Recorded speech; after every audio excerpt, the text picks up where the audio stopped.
tonight on Denver 7 News. You don't get to choose how you lose. Wilson to the end zone, and it's intercepted. Oh, man. But you can decide how you make a comeback. This ain't the last game of the season. Like I always say, this doesn't eliminate us from anything. The Broncos moving past Indianapolis and setting their eyes on San Diego. We got to get in the rhythm. We got to stop making mistakes. With injuries mounting, though, it's time to see if they can play through the pain. On the road to success, there are going to be a bunch of bumps and bruises. You got to just stick to the process. Plus, the CU Buffs are winless, but Coach Karl Darrell is still getting a multi-million-dollar buyout. Why new college sports trend means this check is no big deal. All the coaches want to be the next one, and sometimes you catch lightning, sometimes you don't. Thanks so much for watching this post-game edition of Denver 7 News. I'm Jacqueline Allen. And I'm Brian Wang. Injuries are mounting for the Broncos right now. The team suffered 2 losses because of injuries. Left tackle Garrett Bowles and cornerback Ronald Darby after Thursday's game against the Colts. Now, quarterback Russell Wilson's shoulder injury has all of Broncos country wondering whether the same Russ will show up against the Chargers. And Denver 7 sports anchor Nick Rothschild joins us live in the studio with an update. Nick. Yeah, I hate using injuries as an excuse for poor play, especially in the NFL. But if I told you Russell Wilson has a partially torn lat, would that at least help make sense of how bad he looked on Thursday night? Denver 7 has confirmed that Wilson flew to Los Angeles on Friday to receive a platelet-rich plasma injection to hopefully relieve discomfort in his throwing shoulder by treating a strain of his lat, which is that big back muscle right underneath your armpit. Now, ESPN is calling the injury a partial tear of the lat, which is the same thing as a strain, just so you know. Wilson injured his lat against the Raiders, so he's played most of the last 2 games managing the pain. And he'll do the same a week from Monday as he intends to play in L.A. against the Chargers. Now, Bradley Chubb said after the game on Thursday, this team is rallying around each other, injuries and all. I've been on 2 and 3 teams a couple times, in my tenure in the NFL, and this is the best I've seen guys rally around each other. The best I've seen guys stay together. Like, nobody's pointing the finger. Nobody is doubting each other. Everybody is.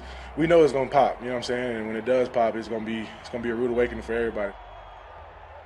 Shout out to the Colorado State Rams. The green and gold entered the win column for the first time in 2022 last night against Nevada, thanks to a walk-off 43-yard field goal by Michael Boyle. The Rams scored their 2 touchdowns in the game on defense, which didn't sour the mood for Air Raid head coach Jay Norvell after inking his first win for CSU on the road at his old place of employment, Nevada. Oh, I'm just so proud of our kids for fighting. And I told them before the game, this game is about love and it's about playing hard for your teammates. And we really haven't seen that from our kids, and we saw it tonight. Air Force taking on Utah State tonight. Falcons in need of a score late, and Zeke Daniels finds a wide-open Amari Terry. 40-yard pitch and catch puts Air Force out in front, but the Aggies, Cooper Lega, using his Legas to good effect here, right back up the middle of the Falcons' defense, and that would be the final nail in this coffin. Air Force loses their 2nd game of the season, 34-27. We also had Colorado Mines hosting homecoming this afternoon. We'll check out those highlights coming up in sports. Plus, Jamal Murray limping off the court in Chicago. We'll hear from Nuggets head coach Michael Malone on Murray's status in just a bit. All right, thank you, Nick. And Denver 7 will once again be your home for the Broncos when their next game happens, when they travel to L.A. to take on the Chargers, and we'll see what they look like then. That game will be on October 17th on Monday Night Football, and kickoff is at 6:15. The National Football League and the NFL Players Association have agreed to update the league's concussion protocol. Changes to the policy were sparked when the Miami Dolphins quarterback left the field after a hit 2 weeks ago. He passed a concussion check in the locker room and returned to the game after halftime. The team's coach explained he suffered a lower back injury, but fans and others were concerned by the awkward way he walked off the field. 4 days later, he was diagnosed with a concussion after a hit in another game. Current regulations require players to be sidelined from games they're removed from if they exhibit gross motor instability. The new protocol forbids them from returning to play if they are unable to get up from an injury for any reason. It will be implemented immediately. We don't need to tell you, CU Buffs fans, that it has been a rough season so far. The team is 0-5, and these losses, of course, have not been pretty. Not that any are, but these particularly not pretty. Absolutely not. Coach Karl Darrell found himself out of a job last month as a result, but his consolation prize wasn't too shabby. Rob Harris breaks down the ballooning industry of the college coach buyout. 43-20, they never trail Colorado. Many people watching the Buffs on the field could see the writing on the wall. Coach Darrell's days with CU were probably numbered, and the announcement came at the beginning of the month. His buyout, according to his contract, is $11.4 million, minus what he's already been paid this year.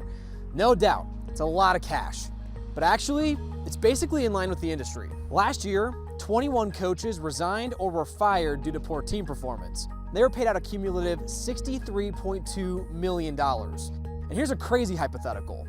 If every public university were to fire their football coaches this year, they would owe more than $1 billion in buyouts. That's a lot of money to be paid not to work. But as an expert tells us, it's kind of the way the game goes. I know people look at it and say, you're coaching a dumb sport. Why are you making this much money? It's a very difficult job, and it's extremely unstable. Coaches will leave to go to what they consider to be a better school. Maybe it's their alma mater, or maybe it's just a bigger school. They'll leave. Well, if they leave, that leaves the school a little bit high and dry. They have to go and find another coach. From a coach's perspective, the coach's reputation is now severely diminished. They may have to move again. Ergo, both coaches and schools have to pay a lot of money if they decide to ditch each other early. But the thing is, fans are paying even more, both in money and attention, and they want to back a winning team. If CU had held on to Coach Darrell just a few more months and fired him in January, they could have potentially saved millions of dollars, according to his contract. But Rober says even millions of dollars is just a drop in the bucket for this gigantic industry, especially if it means they can show fans, boosters, and future players that they mean business. So until we talk again, I'm Rob Harris. Now, if you think those numbers are high, attorney Bill Rober says he expects college contracts and buyouts to grow even more in the next few years, especially as more NFL teams look to poach NCAA coaches. It's going to be interesting. All right, Avs and Nuggets fans, we're also thinking about you tonight. The Avs start the season next Wednesday against the Blackhawks, and the team will unveil a Stanley Cup banner right before the game. Now, the Nuggets' first regular season game is in less than 2 weeks. That's on October 19th. Listen to this. Altitude Sports also reached a deal with Fubo TV to carry these games. Now, Fubo TV is going to cost you. It's not free. Plans start at about $70 a month. Altitude has been in a dispute with Comcast for years, leading to blackouts for those teams on cable. All right, it's an otherwise quiet weekend for Colorado sports, so the big event going on tonight is the 40th annual Great American Beer Festival. The Colorado Brewers Guild is officially announcing the Colorado breweries who are taking home some medals. Denver 7's Amy Waters spoke with two of the winners. She joins us with a reaction, Amy.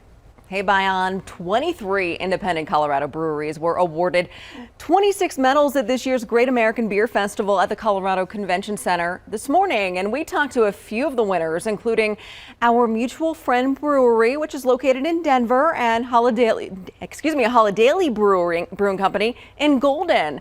Our Mutual Friend was awarded a gold medal for Trastero in the Brett Beer category and a silver medal for Bière Oval in the mixed culture Brett beer category. Our Mutual Friend Brewery's head brewer says this is very exciting because his brewery has brought home medals for these beers before. This year, Holidaily brought home a silver medal for its Buckwheat Belgian beer in the gluten-free category. The beer that we won with is a wit style beer, which is a wheat style beer, but it's gluten-free.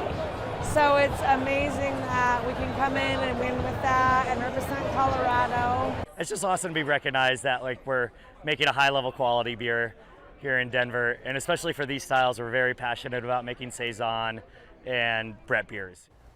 That's so exciting for them. The Brewers Association says having GABF back this year is a big deal. Now, in addition to bringing in a lot of beer lovers, it also brings a big boost to the local economy. I'll have more on that tonight at 10.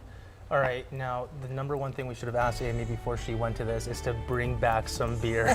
That would not have been good right before the show, but there was some good beer there for us. Yes. All right, so coming up on Denver 7 News, marchers filling the streets of downtown Denver speaking out for women's rights, how advocates are urging voters to make sure their voices are heard during the midterm election. Plus, a bank break-in ends after an hour-long standoff with Broomfield police and businesses put on lockdown. I'm meteorologist Stacey Donaldson. A frost advisory in effect until 8 a.m. tomorrow morning as we cool things off once again, but temperatures will be heating up on the 7-day forecast. I'll let you know what the rest of our weekend looks like coming up.